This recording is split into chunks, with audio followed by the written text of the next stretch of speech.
Et en fait, ce que dit Pierre Bourdieu, bon, il en a écrit des pages, hein, mais je vous fais ça en une minute.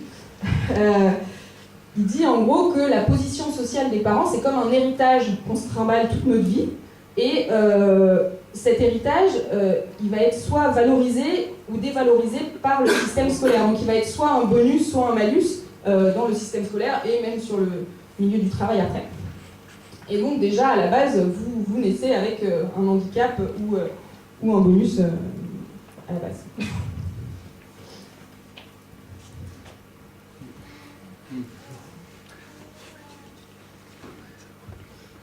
Alors un jour, je parlais avec un pote et on parlait de quelqu'un que j'aimais pas beaucoup. Il me dit pourquoi tu l'aimes pas et tout. Et je fais je l'aime pas parce que c'est vraiment un gros bourge quoi.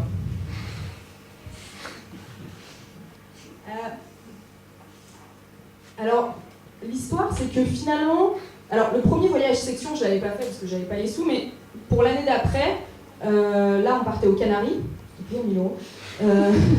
Mais j'avais économisé, j'aimais bien les gens avec qui je partais et j'aimais bien le volet, donc j'y suis allée. Et on est arrivé dans un hôtel où il y avait des gros cafards en fait. Et donc je discutais avec cette personne que j'étais traitée de gros bourge, et cette personne me dit mais moi les cafards, le monsieur tout le monde qui part en vacances, qui n'a pas l'habitude, il est content, mais moi, je peux pas accepter ça. Alors moi, qui n'étais pas beaucoup partie dans des endroits comme ça, et je n'aimais pourtant pas les cafards, du coup, quand je disais que c'était un gros bourge, je trouvais que c'était justifié, quoi, que c'était pas gratuit, que c'était pas des paroles en l'air, mais mon pote, il m'a dit « Non, Lola, ça se fait pas, t'es vraiment anti-riche. » Et j'ai dit « Bah non, c'est pas vrai. En plus, j'ai même un ami riche. » Et c'est vrai, grâce à Polytechnique, j'ai des amis riches que j'aime beaucoup. Et c'était avant Nadine Morano, donc j'ai même pas repris et j'étais très sincère quand je l'ai dit. Tu tournes toujours en boucle là-bas. Ok. Je vais pas ça. Ah non, c'est parce que je me suis trompée. Ok. Finalement, qu'est-ce que ça dit ? Ça dit que tu dis un truc complètement habituel, genre gros bourge, c'est une expression dans ma famille, je dis pas qu'on l'utilise tous les jours, mais c'est quand même quelque chose d'assez... ça soulève pas des montagnes quand on le dit, on n'a pas des réactions en face comme ça quand on en parle. Et du coup, tu dis des choses habituelles et la réaction en face n'est pas du tout la même. Et du coup, toute ta vie, elle devient un peu un champ miné. Genre, il y a des choses qui te pètent à la gueule comme ça et t'avais pas prévu, tu dis mince, je savais pas. Et tu commences à définir des zones où il vaut mieux pas s'aventurer.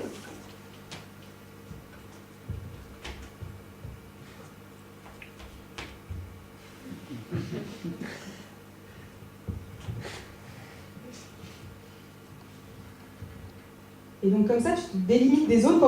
Alors des fois, tu les sens avant de péter dessus, donc t'es content, tu balises et hop.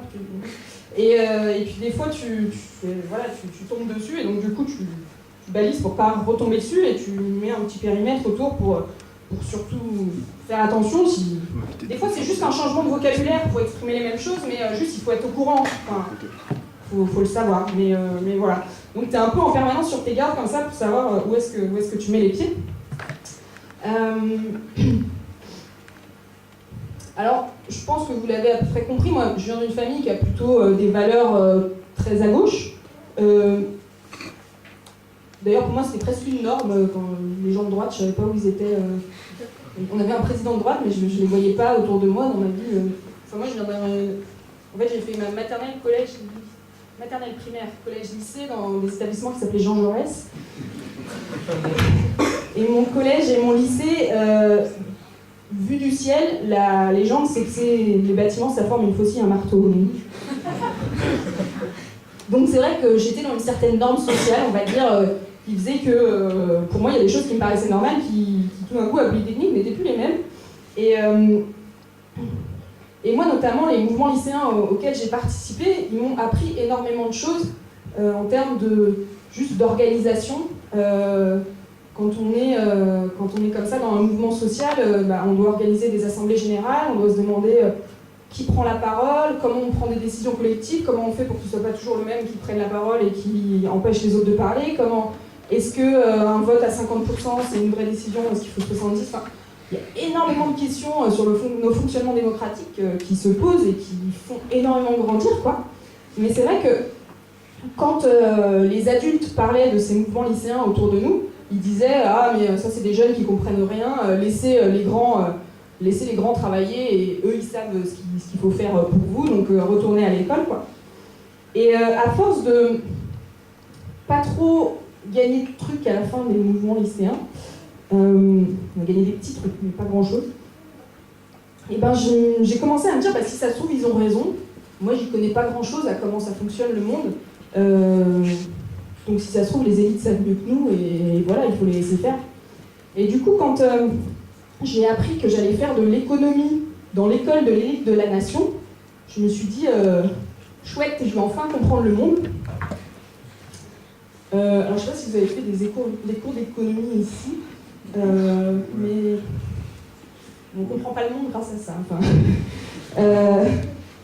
les cours d'économie à Polytechnique, c'est un mec qui fait un beau raisonnement mathématique, donc tu es d'accord à peu près avec le passage de chaque ligne, mais à la fin, tu n'es pas d'accord politiquement avec la conclusion.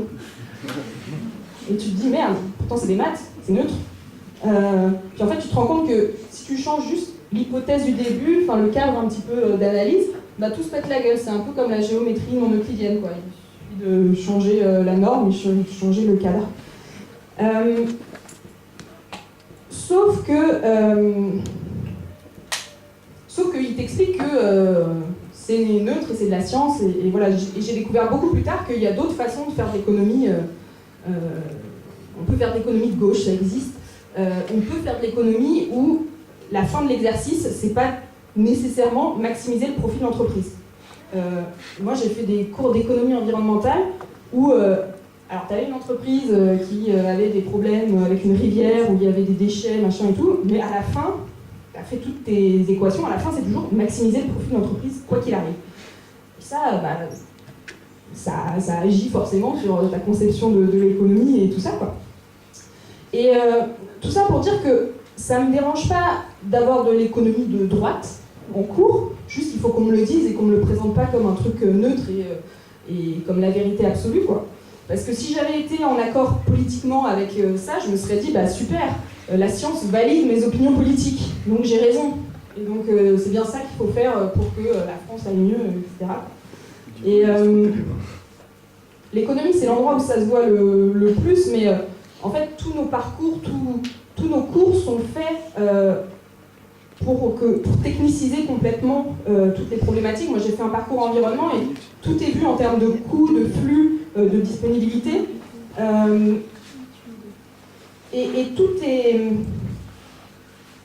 ça, dans toutes les écoles d'ingénieurs, on le voit aussi, c'est que on nous explique que finalement, c'est le progrès technique qui va nous sauver.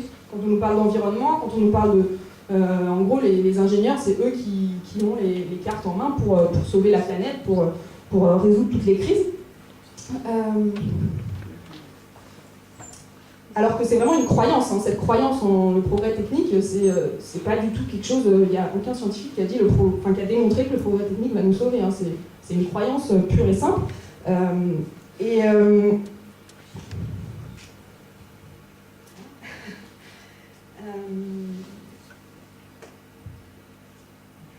Et donc oui, ce que je disais, c'est que finalement, on va faire des modèles. C'est hyper intéressant, les modèles, ça permet de faire plein de trucs, mais on ne parle jamais, par exemple, des rapports de domination qu'il peut y avoir entre les pays, des conflits que peuvent apporter des ressources, enfin, tous ces trucs-là, toutes ces choses qui ne sont pas mathématisables vont être mises de côté. Et en fait, je me suis rendu compte que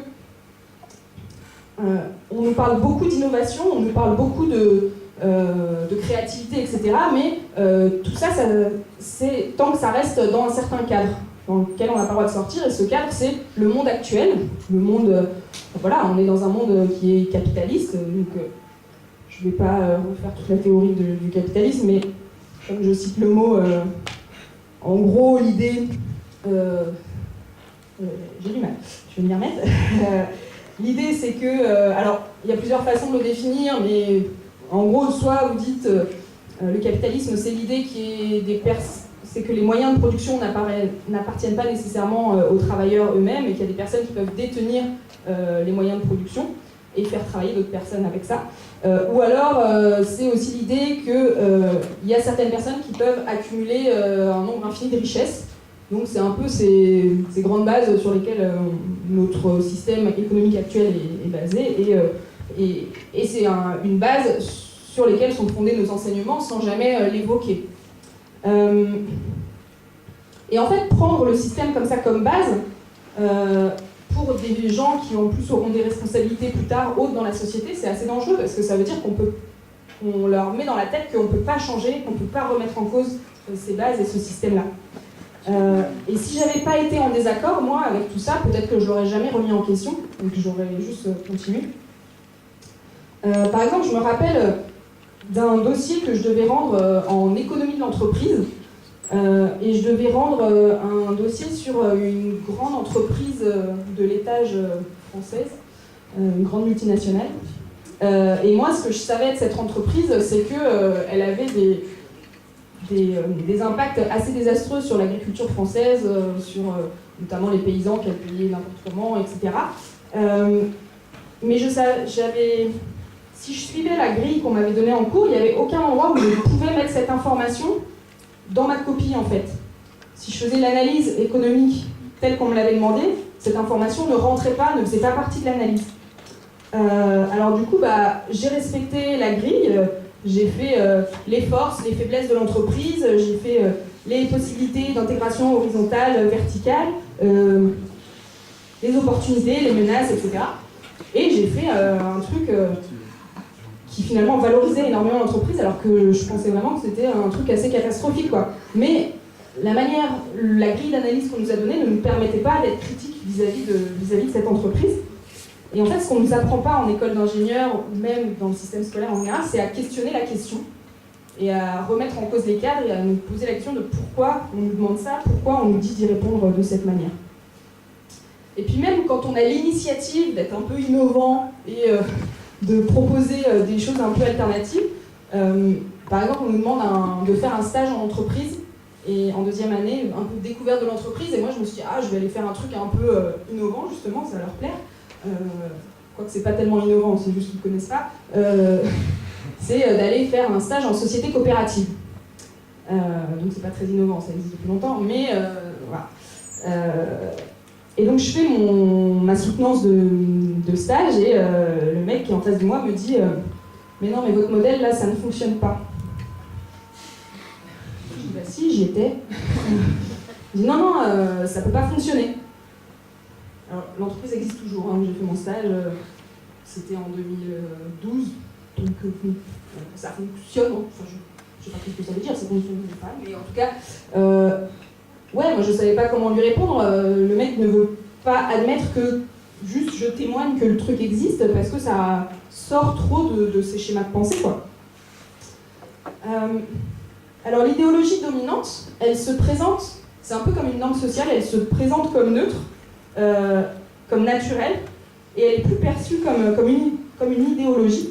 Et du coup, quand tu rentres pas dedans, t'oses pas forcément crier sur tous les toits tes opinions, surtout quand tous les profs disent l'inverse de ce que tu penses pendant les cours et qu'on a tous les mêmes cours. Et plus du mal, mais ça va repartir.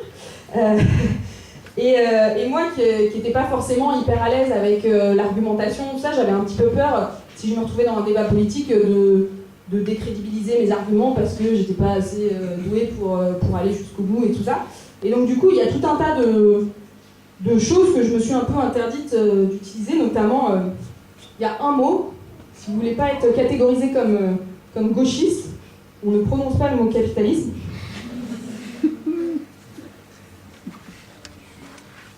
Parce que, en fait, dire le mot, c'est avouer que le système fonctionne et qu'il c'est pas juste un truc naturel. Donc du coup, ça, c'est déjà être un gauchiste de base.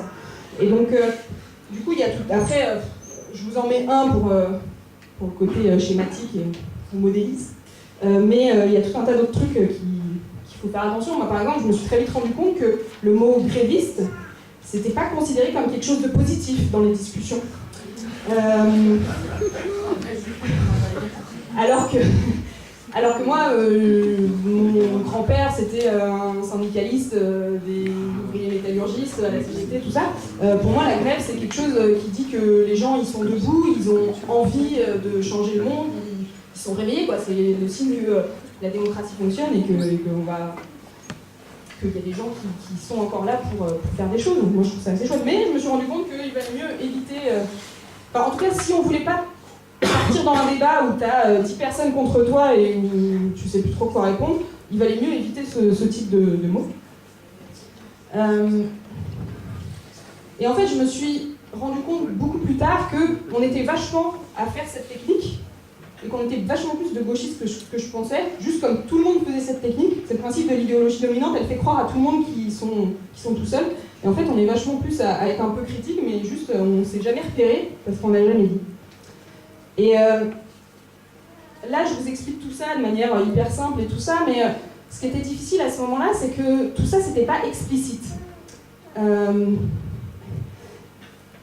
En fait, j'ai pas tout de suite compris où était le problème, et c'est difficile de se défendre quand on n'identifie pas le problème. Alors, là, avec le micro, je sais que ça dit. J'ai la petite défense.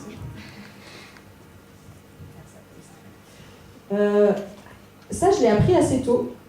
J'étais à la sieste en maternelle, d'où ma mise en scène.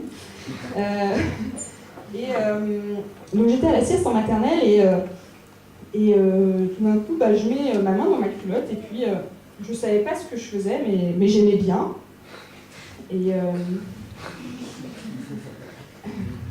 Et tout d'un coup, il y a une deuxième main qui est arrivée, mais c'était pas la mienne.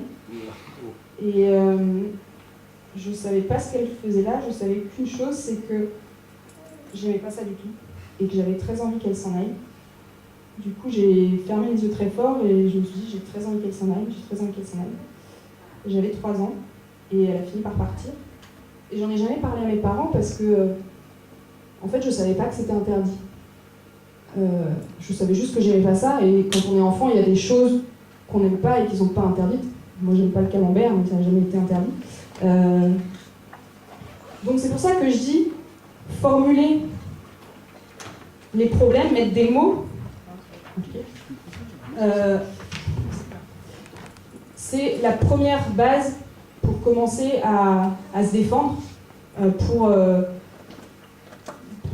commencer à lutter, en fait. C'est la première des choses à faire.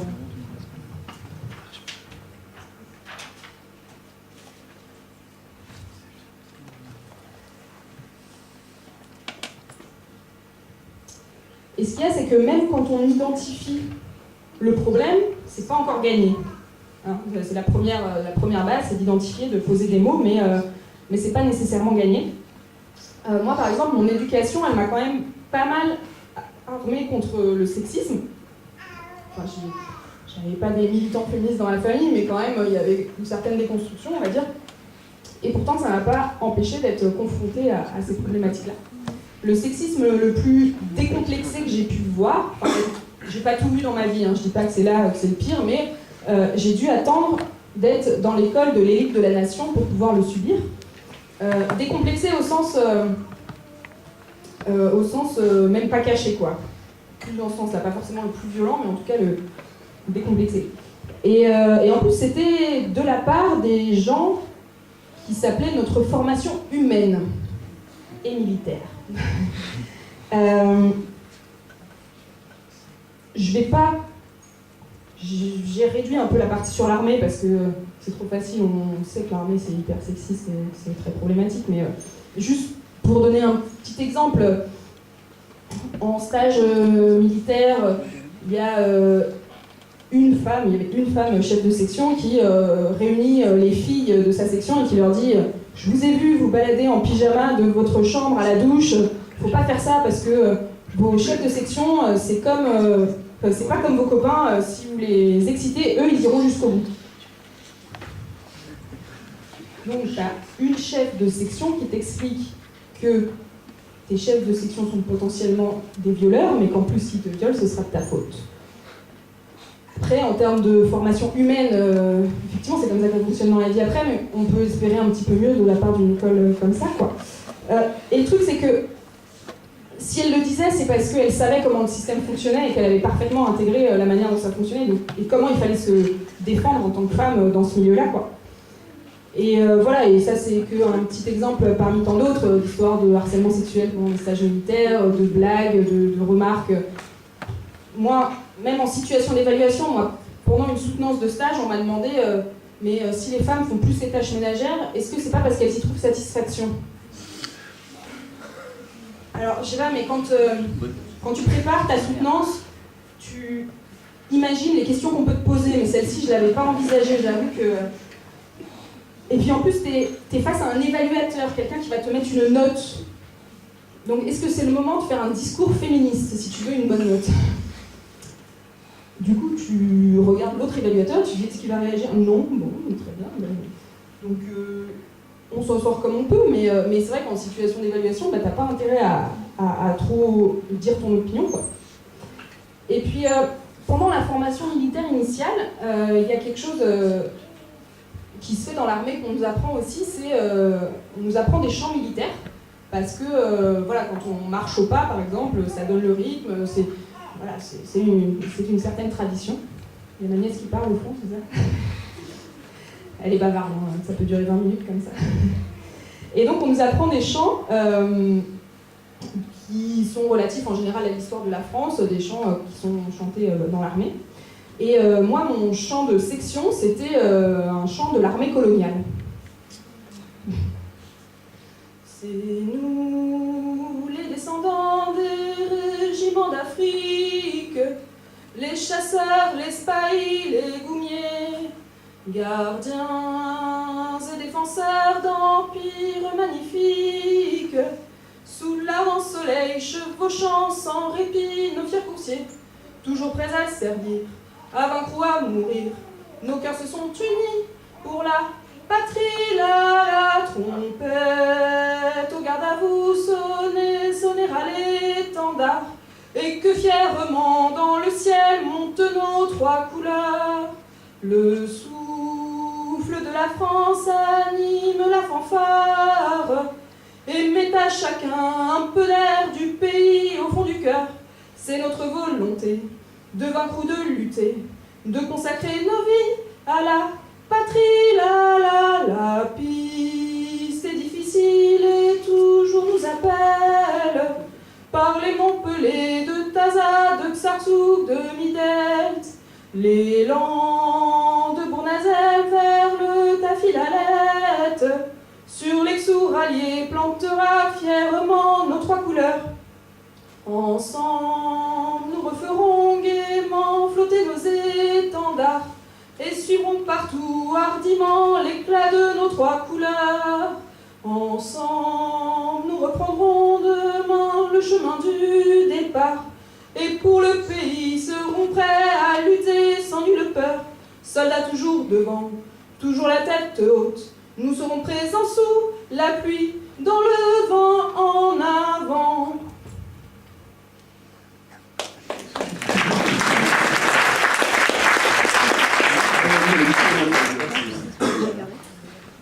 Donc une chanson chantée par les troupes coloniales.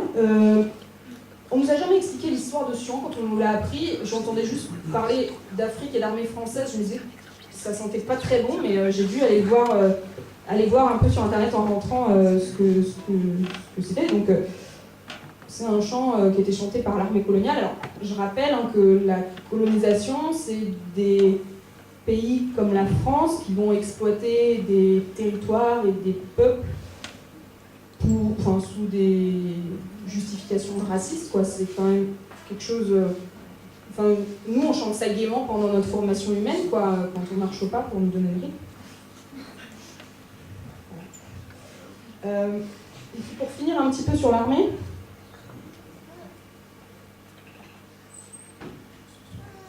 il apparaît toujours trop tôt ce mot. Si, il y a le mot docilité qui vient de se de se mettre au tableau, c'est parce que... Ça l'a fait réagir. On avait cette formation humaine, on avait une note de formation humaine, une note qui était mise par les militaires, qui avait des critères de notation plus ou moins explicites. En gros, c'était est-ce qu'on respecte la vie en communauté, est-ce qu'on se dévoue un petit peu pour le groupe, pour faire les tâches un peu chiantes dans la cuisine commune, est-ce qu'on est bien intégré dans la promotion pour faire des choses pour les autres, etc. Est-ce qu'on va bien aux amphis, est-ce qu'on respecte l'autorité. Et moi, il y a une fille qui m'a dit moi j'ai eu une mauvaise note parce que j'étais pas assez intégrée dans ma section. Alors cette fille, elle a subi une agression sexuelle au premier week-end d'intégration, qu'elle a dénoncée. Elle s'est pris des portes fermées de toute l'administration, qu'elle soit civile ou militaire. Ça lui a valu tout un harcèlement de la part de sa promotion et des promotions suivantes, qui a été très violent, pour lui dire que... Je ne vais pas dire tout ce qu'elle s'est reçu en pleine tête, mais c'était assez violent en tout cas. Parce qu'il y a eu des impacts assez violents aussi sur sa santé mentale. Donc ouais, elle n'était pas très intégrée dans sa section, quoi. Et donc elle a eu une mauvaise note en formation humaine. Donc quand je dis c'est une note à la docilité, c'est que on n'a vraiment pas intérêt à faire de vagues et à dénoncer des choses qui ne font pas plaisir à l'autorité, quoi. Alors le sexisme et le racisme, on appelle ça des rapports de domination. Si on cite deux grands, mais il y en a plein d'autres. Ils sont structurellement ancrés et ils permettent à une partie de la population d'accéder à plus de pouvoir au sens large, au détriment d'une autre partie de la population, selon des critères dont cette population ne peut pas vraiment s'extraire. Donc le sexe, la couleur de peau, etc. Et en fait, ça contribue, ces rapports de domination, ils contribuent à nous... c'est des choses qu'on intériorise, qu'on a tellement intégrées dans nos fonctionnements mentaux, qui structurent complètement nos esprits, nos manières de réagir, nos émotions. Et c'est des normes et des comportements qu'on a tellement intégrés, même sans le vouloir, qu'on les reproduit, quoi, sans même s'en rendre compte, sans même en avoir la volonté. Et du coup, quel rapport avec la méritocratie, tout ça, c'est que ça influence complètement nos représentations à nous et les représentations aussi des personnes qui vont nous corriger, des correcteurs et correctrices. Et ça va influer sur nos notes, sur notre classement, sur la sélection. Je vais citer deux petites références. La première, c'est Fatima moins bien notée que Marianne de François Durper et Béatrice Mabilon, mon fils. Le titre est assez explicite. C'est des enquêtes qui ont été menées où, en gros, on donne une même copie à tout un panel de professeurs, mais en changeant juste le prénom. Et on se rend compte que les prénoms à consonance maghrébine sont moins bien notés que les autres. Ils ont fait aussi des études sur les conseils de discipline. Et à bêtise égale, les prénoms à consonance maghrébine sont plus sévèrement punis. Parce qu'on n'attribue pas la bêtise à la même chose, en fait. Du coup, on ne lui donne pas la même gravité, etc. Pour vous donner un exemple, si vous avez du mal à voir ce mécanisme, moi j'ai fait italien première langue, et du coup, en arrivant à la fac, j'ai voulu continuer l'italien. Et donc, je suis arrivée avec une prof qui ne connaissait pas, et dans un des premiers cours, elle nous avait demandé de préparer une présentation de la ville d'où on venait, et elle me demande de la lire en classe. Et donc je commence, situata a 7 km del centro di Parigi, Montreuil. Là elle m'arrête, elle explose de rire et elle me dit vous prenez vraiment les profs pour des imbéciles, vous croyez vraiment que je vais penser que c'est vous qui avez écrit ça? Et alors là pareil, je n'avais pas prévu la question. À part lui dire j'ai que ma parole, j'ai aucune preuve effectivement que c'est moi, à part que je pense pas qu'il y ait d'autres personnes qui en italien aient écrit des choses sur la ville de Montreuil. Mais, voilà. Et donc ouais, c'est très violent et très étrange comme sensation quand t'as un prof qui juste te croit pas. Et au bout d'un moment elle m'a dit finissez de lire, et puis elle m'a dit ah oui, je vous crois que c'est vous parce qu'il y avait des fautes. je ne sais pas si j'avais une tête de fille pas douée en italien, je ne sais pas ce qui s'est passé dans sa tête à ce moment-là, mais la manière dont le prof se représente ça joue sur tout un tas de choses dans la notation. Mais même si on avait des professeurs parfaitement impartiaux, etc., les travaux de Marie-Jo Rubella, eux, ils montrent que même les personnes elles-mêmes ça va influer aussi sur leur représentation à elles. Elle a beaucoup étudié tout ce qui est mixité à l'école, notamment école primaire, il me semble, oui, c'est école primaire. Et elle a remarqué que les petites filles réussissent mieux quand elles sont dans des classes non mixtes, où il n'y a que des petites filles. Et alors ça ne dit pas qu'il faut revenir à une école non mixte, mais ça fait vachement réfléchir sur quels sont les critères de réussite et qu'est-ce qui fait qu'on réussit. Voilà, il y a des expériences qui ont été menées aux États-Unis où quand tu mets... ils avaient mis des enfants afro-américains face à un exercice...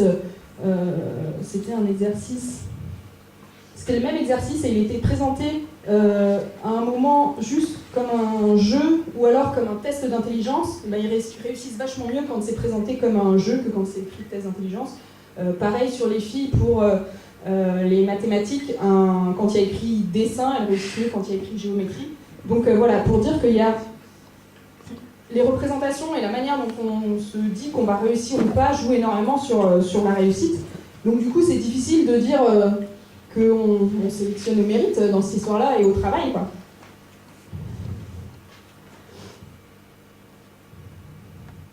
Alors, pour finir un petit peu le cas du sexisme, à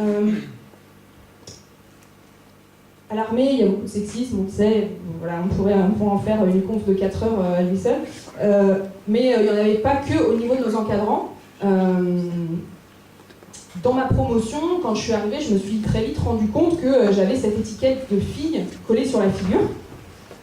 Et par exemple, au tout début, j'étais avec des gens de ma section, c'était que des mecs, j'étais à table, et puis il y en a un qui lâche un énorme rot, et là tout le monde rigole, et il se retourne vers moi et il fait oh, « Mince, il y avait une fille !» Alors j'ai répondu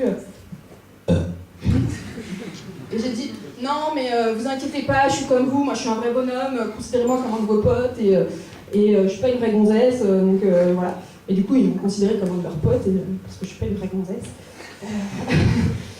Tout ça pour dire que, juste sans avoir rien fait, ça structure complètement nos relations sociales, en fait, juste d'être une fille ou un garçon. Et ça joue sur nos relations, sur notre intégration, nos relations amicales. Et en plus, dès qu'on arrive à l'école, on apprend une vérité générale, vérité que j'ai entendue aussi à l'extérieur, qui est vraie pour les femmes ingénieures, mais qui est encore plus vraie pour les polytechniciennes, c'est que toutes les polytechniciennes sont moches. Vous avez jamais entendu ça, moi j'ai entendu un peu partout. Mais ce qui est vachement bien, ce qu'on nous dit, c'est aussi que, enfin, ce qu'on entend dans la promotion, c'est que c'est bien fait parce que, comme on n'est pas nombreuses, on va quand même trouver un mari pour pouvoir faire des enfants plus tard. Alors, être moche, c'est un peu l'insulte suprême pour une femme, parce qu'on nous a appris toute notre vie que sourire et être jolie, c'était hyper important, quoi, pour les femmes.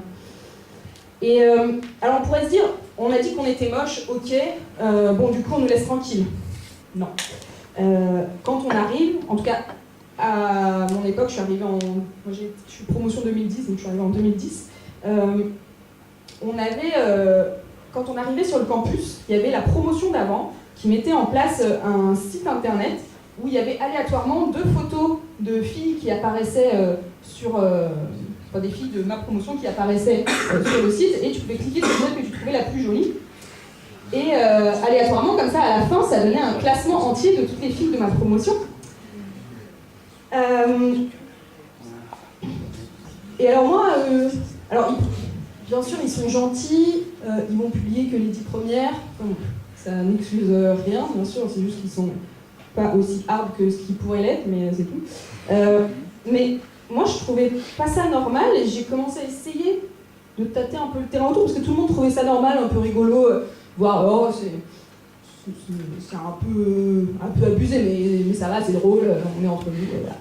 Mais en fait, ça arrive pile au moment où tu es censé t'intégrer, c'est au tout début. Et donc du coup, c'est pas le moment de se faire repérer comme la féministe, encore une fois. Et du coup, quand j'ai essayé d'en parler un petit peu, les gens avaient l'air de dire « Oh non, c'est drôle ». Et donc, l'année d'après, quand ça concernait la promotion suivante, donc pas moi directement, et que j'étais un peu plus intégrée et que j'avais des potes et tout ça, j'ai essayé un peu plus d'en parler et de dire bah, c'est quand même pas normal et tout ça. Et j'ai un pote qui m'a dit de toute façon, celles qui se plaignent, c'est soit les moches, soit celles qui n'ont pas confiance en elles. Bon, ok. Bon, déjà, si c'était le cas, et alors est-ce que du coup, on classe quand même les filles, enfin, voilà. Et du coup, ah oui, et pour finir là-dessus, les résultats étaient publiés dans le journal des élèves, journal qui est lu par l'administration, par les chefs militaires. Personne qui a réagi. Si aujourd'hui ce classement n'existe plus, c'est parce que la fameuse fille qui a eu une mauvaise note en note de formation humaine a hacké le code du site internet qui fait que c'est plus possible de reproduire le truc. Donc voilà, aujourd'hui l'administration dit « Ah mais non, ça n'existe plus, machin », mais c'est pas grâce à eux, c'est grâce à une fille qu'on a chié et qui a eu en plus une mauvaise note en note de formation humaine, alors qu'elle aurait dû avoir à plus. Bref. Et tout ça pour dire que finalement, on rentre dans tout un tas de stratégies d'évitement comme ça, où, notamment en tant que femme, on essaye de faire en sorte de sortir des rapports de séduction, parce que sinon c'est un peu chiant au quotidien, quoi. Et ça suffit pas toujours, parce que moi, comme je vous ai dit, j'ai fait de la danse orientale quand j'étais petite, et du coup, quand je danse, c'est pas ma faute, il y a les fesses qui bougent. Voilà. Et du coup, on m'a dit, Lola, quand tu danses, t'es vraiment une allumeuse, quoi. Alors j'ai dit, bon, ok, j'ai compris.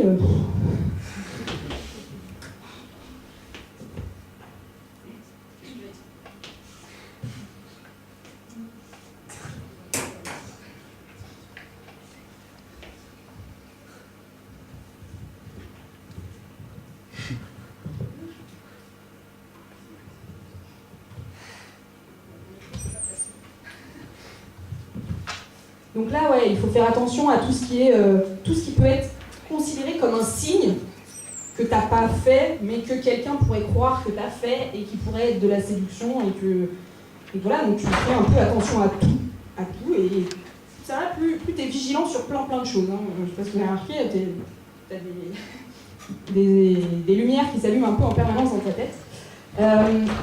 Et puis en plus, ce qui fait chier, c'est que même avec tous ces efforts, ça va pas forcément marcher, ça va pas empêcher de subir une agression sexuelle dans le campus, de subir du harcèlement, etc. Et en plus de culpabiliser à me dire que c'était de ma faute parce que j'avais pas assez dit non, par exemple. Voilà, mais je m'étale pas là-dessus.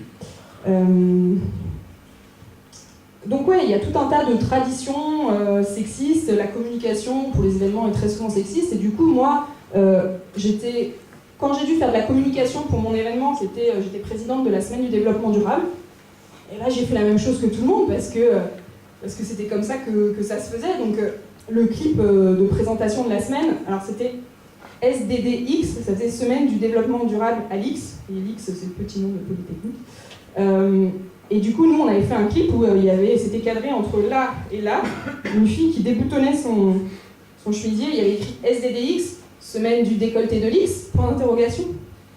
C'était ça, le clip de présentation. Et bah ouais, parce que quand on a envie de s'intégrer et d'être un vrai bonhomme, on fait comme tout le monde et on fait des blagues encore plus sexistes que les autres pour être bien intégré, quoi. Puis ça me faisait marrer comme tout le monde, quoi. C'était comme ça que ça se faisait, comme ça que ça fonctionnait. Et le fait de se la jouer, vrai bonhomme, de faire des trucs qui sont plus connectés de manière masculine, c'était pas en désaccord complet avec ce que j'étais, parce que j'ai jamais été dans l'ultra-féminité non plus. Mais là où ça devient problématique, c'est que je me suis rendu compte en sortant de l'école que j'avais commencé à dévaloriser tout ce qui était connoté comme féminin. Et j'avais adopté tout un tas de réactions de dévalorisation par rapport à des choses que moi j'aimais bien faire, mais qui étaient connotées féminines. Par exemple, il y a eu une fois où j'ai fait venir 2 potes d'Ingénieurs sans frontières chez moi pour une réunion. que je ne les connaissais pas depuis très longtemps. Donc par exemple, ils ne savaient pas que j'aime bien faire la cuisine. Et ce qu'il y a, c'est qu'ils venaient pendant l'heure du repas, donc j'avais envie de préparer quelque chose. Et je me suis dit, ah, c'est trop bien, je vais faire à manger, ça me fait plaisir. Mais qu'est-ce que je pourrais faire qui est bon, mais pas trop compliqué, pour pas qu'ils se rendent compte que j'aime bien faire à manger, parce que j'ai pas envie qu'ils le sachent, j'ai pas envie qu'on retienne ça de moi.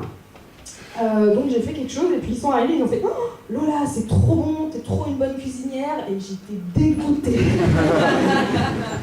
Parce que j'avais pas envie qu'on retienne ça de moi, et je me suis rendu compte à quel point, finalement, il y a tout un tas de trucs que je trouvais que c'était plus des compliments, enfin, que c'était quelque chose de pas valorisant et pas valorisable, quoi. Et ça va même plus loin que ça, parce que il y a plusieurs femmes qui ont essayé de faire remonter individuellement quelques problèmes de harcèlement, d'agression, et notamment une de la promotion d'avant moi. Et moi, je me rappelle qu'on en parlait beaucoup de cette fille, parce que c'est pris aussi beaucoup de harcèlement, etc. Et quand on en parlait, moi je disais, je suis d'accord avec elle sur le fond, mais sur la forme, je trouve que c'est un peu une hystérique, donc faut pas, enfin, je suis pas solidaire avec elle, voilà, elle a qu'à faire ça autrement. Donc j'en étais arrivée à un point où je me désolidarisais même des femmes qui défendaient des choses qui allaient dans mon propre sens, quoi. Et tout ça, ça casse les possibilités de faire entendre les problèmes, de faire remonter les choses, parce que c'est coûteux de dénoncer. Et c'est des choses que j'ai intégrées et que j'ai mis beaucoup de temps à identifier. Et la danse m'a beaucoup aidée à me réconcilier avec ce que j'assumais comme des activités connotées féminines que j'aimais. J'ai pratiqué d'autres danses, des danses urbaines comme dancehall, coupé décalé, dombolo, kuduro, qui sont des danses urbaines qui viennent de Jamaïque, d'Angola, du Congo, Côte d'Ivoire. Et notamment, ce qui est intéressant dans ces danses, c'est que contrairement à la danse classique qui se danse traditionnellement en opéra, le dancehall, par exemple, en Jamaïque, c'est né dans la rue. Et c'est des soirées où il y a des grosses enceintes, il n'y a pas trop de lumière, et les gens dansent. Et il y a quelqu'un qui passe avec une caméra et une petite lumière, et qui filme les gens, et après qui retransmet tout ça sur YouTube. Et du coup, l'objectif de la soirée, c'est un peu d'être repéré par la lumière, pour pouvoir être filmé et retransmis sur YouTube. Et du coup, ça donne des personnes qui vont chercher absolument à se faire remarquer, donc à avoir des costumes les plus loufoques les uns que les autres, avoir des pas de danse qui se démarquent le plus possible des autres. Et donc, juste en changeant le lieu et la manière de pratiquer la danse, ça donne des résultats complètement différents, où d'un côté, en dancehall, vous avez une hyper différenciation des danseurs, avec du coup la possibilité notamment d'avoir des corps très différents. Et à l'opéra, vous avez une hyper homogénéisation. Tout ça pour dire comment le cadre définit complètement la pratique, et le cadre qu'on pose est hyper important sur la manière dont les choses se déroulent. Et une autre solution qui est importante, c'est, pour faire avancer les choses, c'est de témoigner. Alors moi je conseille plus de le faire à plusieurs, parce que tout seul on peut se prendre beaucoup de choses dans la figure. Si en plus on peut être accompagné par un collectif qui nous aide, c'est encore mieux, mais on n'a pas toujours la possibilité de faire ça. Notamment, moi, après la première de ma conférence, je me suis retrouvée avec des filles de Polytechnique et on a écrit une longue lettre qu'on a publiée dans le journal des élèves sur un peu tout ce que je viens de vous raconter et des choses un peu d'autres élèves. On était 10 à la signer, de plusieurs promos. Et ça a fait énormément de bruit. Ça a été scanné et envoyé dans des réseaux de profs de prépa, dans des réseaux, dans les labos, jusqu'à des tables de journalistes. Et ça, l'école, elle n'aime pas du tout. Le principe de l'élitisme et le fait d'avoir des différences comme ça entre les écoles d'ingénieurs, c'est qu'il faut maîtriser absolument la com et l'image de l'école. Que critiquer son école, dévaloriser son école, c'est dévaloriser son CV en fait. Donc on nous apprend énormément à ne pas critiquer notre école, en tout cas pas en externe. Et donc du coup, l'école qui a un peu flippé nous a renvoyé a publié une réponse dans le journal de l'école aussi, et elle nous a dit Bon, elle nous a dit oui, c'est très bien, c'est important, l'école est engagée pour aller dire aux filles de ne pas s'auto-censurer. Ah, super. Et ils disent, donc c'est le président de l'école qui a pour une fois écrit en écriture inclusive, comme quoi quand on veut on peut. On a un bon cabinet de com. Et il nous dit « La diffusion très large qu'a reçu cet article bien au-delà du périmètre des élèves de l'école et de la direction, à quelques semaines des concours et des choix d'école que feront les candidates, fait courir un risque réel d'une nouvelle dégradation de notre taux de recrutement d'élèves féminines, alors même que des progrès avaient été notés pour la promotion 2016 suite aux actions de sensibilisation entreprises par les élèves et la direction de l'école. » Donc, eux, ils font des efforts pour faire venir des filles, et nous, on arrive et on les fait fuir, quoi. Alors, ce qu'il n'avait pas compris, c'est que nous, notre priorité, c'était qu'elles soient bien accueillies. C'était pas d'en faire venir plein si on n'était pas capable de les accueillir. Enfin, je sais pas, mais moi, quand j'invite des potes à dormir chez moi, je me dis pas, ah, je vais pas leur dire que j'ai des chats, parce que si jamais ils sont allergiques, ils vont pas venir. Bah ouais, en fait, les gens, ils savent, tu leur donnes les conditions, et ils se connaissent, et ils font le choix en conséquence, quoi. Enfin, c'est absurde de cacher ce genre de choses. Bref.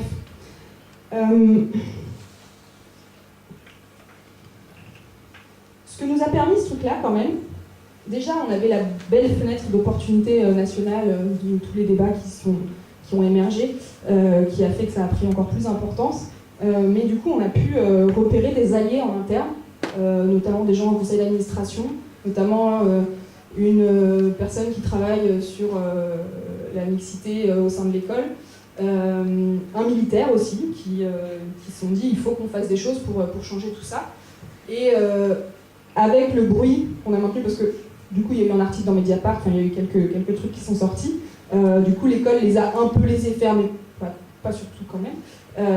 Et donc j'ai un peu espoir, en tout cas il y a des choses qui aujourd'hui ne peuvent plus se passer de la même manière qu'elles se sont passées. Après on verra par la suite comment ça va évoluer, mais en tout cas témoigner, ça peut servir à faire quelque chose, même si le cadre n'est pas du tout favorable.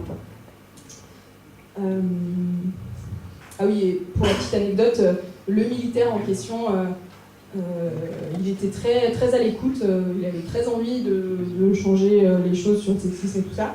Et vraiment, je trouve que c'était très intéressant de travailler avec lui. Par contre, je lui ai quand même dit, et du coup sur les champs militaires, parce que je vous en ai parlé, de l'armée coloniale, mais il y avait tout un tas de champs virilistes aussi qui étaient assez insupportables. Et il m'a dit, ah oui, mais ça c'est compliqué parce que c'est la tradition. Alors autant éradiquer le sexisme, je pense que c'est quelque chose de compliqué, autant supprimer un champ. En termes de réussite, je trouve qu'il y a des choses qui sont plus faciles à faire que d'autres, mais bon, voilà. La question de la représentation des gens, de l'image qui se font, je la retrouvais aussi dans les questions de milieu social, dans la manière dont les gens voyaient le milieu social d'où je venais. Pour vous donner un petit exemple, j'ai deux amis de Polytechnique qui ont organisé une soirée pour leur anniversaire, dont le thème de la soirée c'était Comtesse ou Wesh Wesh. Alors Wesh Wesh, parce que des fois il y en a qui savent pas et qui sont paniqués. Wesh Wesh, c'est en gros des gens qui disent Wesh. C'est des gens qui ont